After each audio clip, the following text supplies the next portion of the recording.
नमस्कार. आपण पाहत आहात मराठवाडासाठी पीसीएन न्यूज एक पाऊल प्रगतीकडे. आता पाहूया दिवसभरातील ठळक घडामोडी. आज दिनांक 18 ऑक्टोबर 2016 वार मंगळवार रोजी जमियत उलमाए हिंद शाखा परळी वैजनाथच्या वतीने तालुकाध्यक्ष मौलाना तमूर मिल्ली यांच्या नेतृत्वाखाली तहसील कार्यालयासमोर आरक्षणासाठी धरणे आंदोलन करण्यात आले.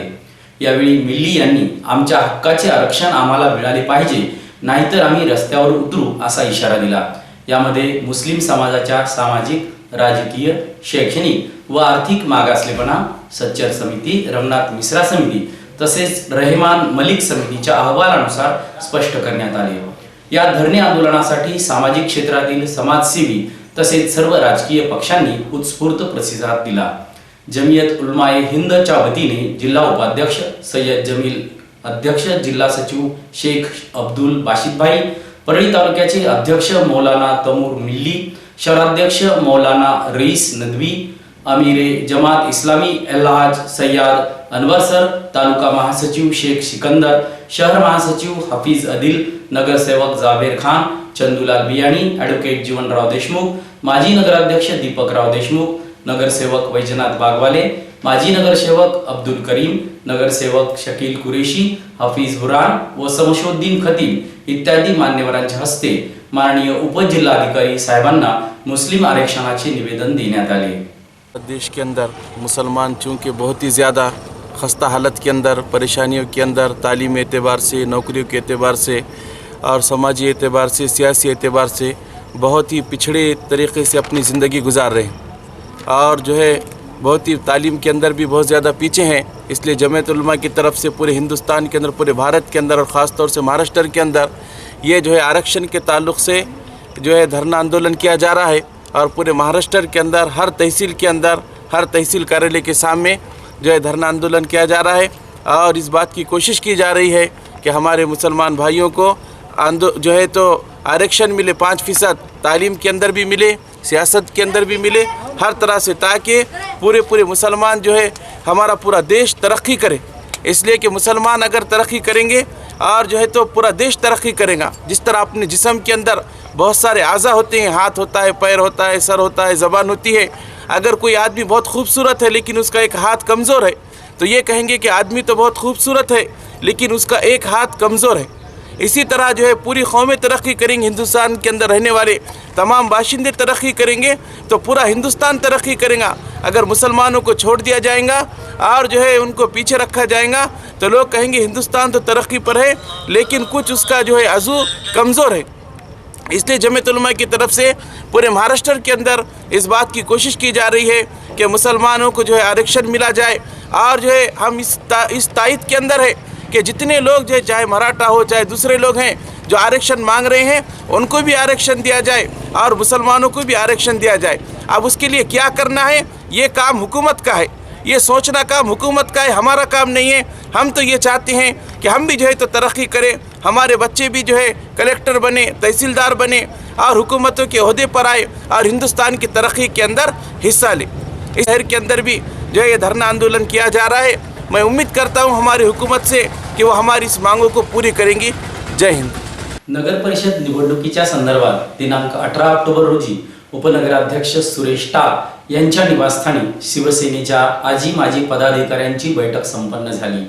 यामध्ये शिवसेनेच्या सर्वच आजी माजी पदाधिकाऱ्यांनी परळी नगर परिषद निवडणूक स्वबळावर लढवण्याचा निर्धार व्यक्त केला.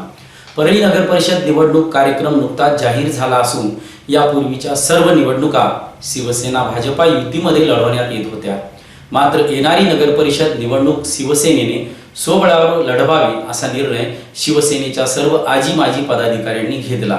याविषयी अंतिम निर्णय पक्षश्रेष्ठींशी चर्चा करून पक्षश्रेष्ठींच्या आदेशानुसार घ्यावा असेही ठरले. यावेळी नगराध्यक्ष पदाचा उमेदवार व शहरातील सर्वच प्रभागनिहाय उमेदवारांची चाचपणी करण्यात आली. शिवसेनेकडे इच्छुक उमेदवारांची संख्या वाढत असल्यामुळे इच्छुक उमेदवारांच्या मुलाखत घेण्यासाठी लवकरच बैठक घेण्याचे ठरले व इतरही विविध विषयावर या बैठकीत चर्चा करण्यात आली. या बैठकीचे आयोजन शिवसेना तालुका प्रमुख वैजनाथ सोळंके, शहर प्रमुख राजेश विभूते, युवा सेना तालुका अधिकारी व्यंकटेश शिंदे यांनी केले होते. आगामी नगरपालिकेच्या निवडणुकीच्या पार्श्वभूमीवर भारतीय जनता पार्टीकडून नगराध्यक्ष तसेच नगरसेवक संदर्भात इच्छुक उमेदवारांकडून प्रभागनिहाय उमेदवारी अर्ज मागविले जात असून प्राप्त अर्जांच्या मुलाखती गुरुवार तारीख 20 रोजी होणार असल्याची माहिती भाजपा शहराध्यक्ष जुगल किशोर लोहिया यांनी दिली।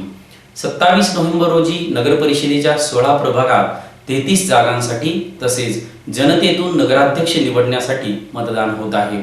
या पार्श्वभूमीवर भारतीय जनता पक्षाने इच्छुक उमेदवारांना पक्षाकडे आपले अर्ज सादर करण्याची सूचना केली आहे। सर्व अर्ज प्रभागनिहाय तसेच आरक्षणनिहाय अपेक्षित आहेत। नगराध्यक्ष व सदस्य अशा वेगवेगळ्या उमेदवारांसाठी अर्ज मागविण्यात आले आहेत। इच्छुक उमेदवारांच्या मुलाखती गुरुवार रोजी होणार आहेत। या मुलाखती नामदार पंकजाताई मुंडे यांच्या संपर्क कार्यालयात सकाळी 10 वाजल्यापासून सुरू होतील। दरम्यान इच्छुक उमेदवारांनी आपले अर्ज 19 ऑक्टोबरच्या सायंकाळच्या 5 वाजेपर्यंत पक्षाचे शहराध्यक्ष जुगल किशोर लोहिया व उमेश खाडे यांच्याकडे दाखल करावे असे आवाहन करण्यात आले आहे। तहानलेल्यांना पाणी देणे, भुकेलेल्यांना अन्न देणे हा आपला माणुसकीचा धर्म असून परळी शहरात अन्नपूर्णा चॅरिटेबल ट्रस्टने प्रवासी भाविक व गोरगरीब नागरिकांना या दोन्ही गोष्टी दिल्या आहेत। विशेष म्हणजे नवरात्रीत जन्मलेल्या 9 मुलींच्या नावे प्रत्येकी 2100 रुपयांची मुदत ठेवून एक चांगला आदर्श समाजासमोर ठेवला आहे असे मत डॉक्टर R.V. जाजू यांनी व्यक्त केले। दरम्यान नारी का सम्मान करो ही केवळ घोषणा न राहता अन्नपूर्णा चॅरिटेबल ट्रस्टने मुलींचा सन्मान करून वास्तविकतेत आणण्याचे काम केल्याचे मत पत्रकार गोपाळ आंधळे यांनी व्यक्त केले।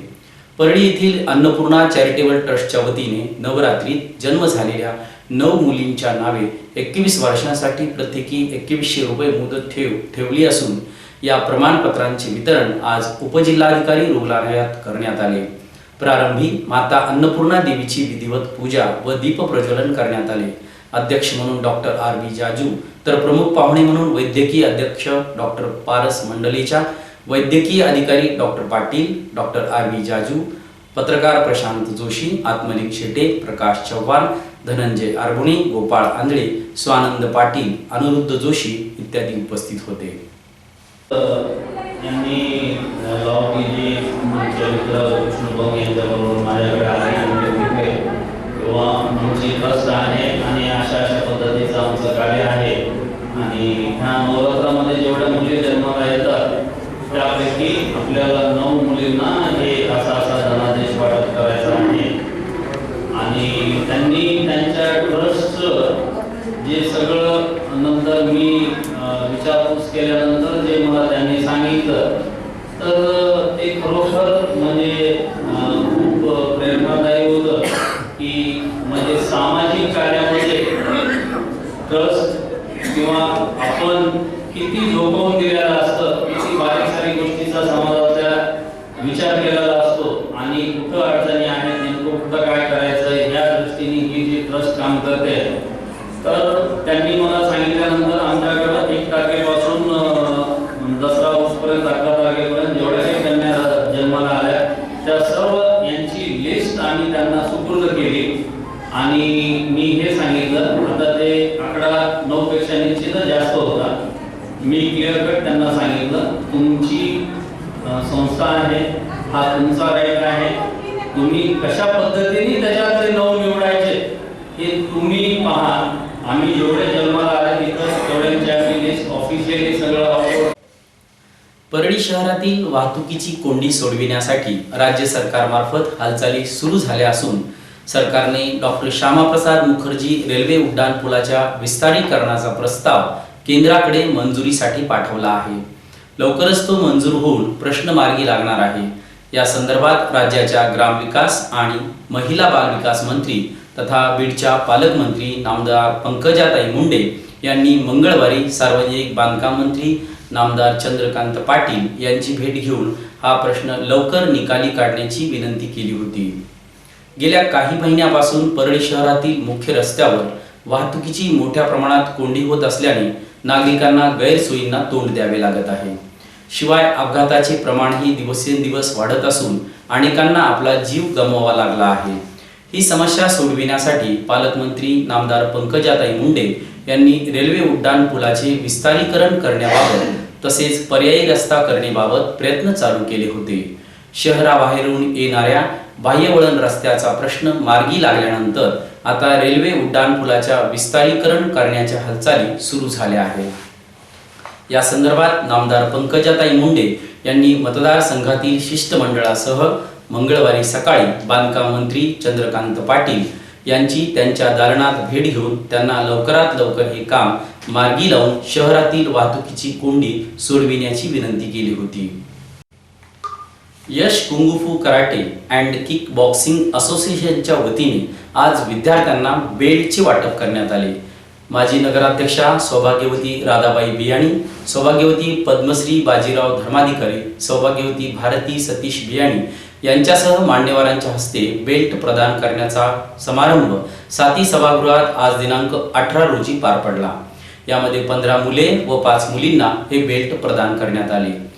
यामध्ये यश नाईकवाडे यांना ब्लॅक बेल्ट तर स्नेहा नाईकवाडे, विक्की जानेराव यांना ब्राऊन बेल्ट देण्यात आले आहेत. तसेच सतीश मुंडे, मुजनीम शेख यांना येलो बेल्ट तर श्रीकांत काळे, श्वेता मुंडे, पायल काळे, अभिषेक काळे, सुदर्शन काळे, कृष्णा काळे यांना ऑरेंज बेल्ट, आदिनाथ ठाकूर यांना ग्रीन तर कुमारी अद्विता बाजीराव धर्माधिकारी हिस ब्ल्यू बेल्ट प्रदान करण्यात आले आहेत. या कार्यक्रमास या संस्थेचे संस्थापक श्रीमंत नाईकवाडे, मार्गदर्शक यश नाईकवाडे यांची उपस्थिती होती. यावेळी कराटेचे प्रात्यक्षिकही करून दाखवण्यात आले.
आता इथेच थांबूया. उद्या भेटू याच वेळी याच ठिकाणी. मराठवाडासाठी PCN न्यूज एक पाऊल प्रगतीकडे. या बातमीपत्राचे प्रायोजक आहेत ISO मानांकित तालुक्यातील पहिली मल्टीस्टेट राजस्थानी मल्टीस्टेट.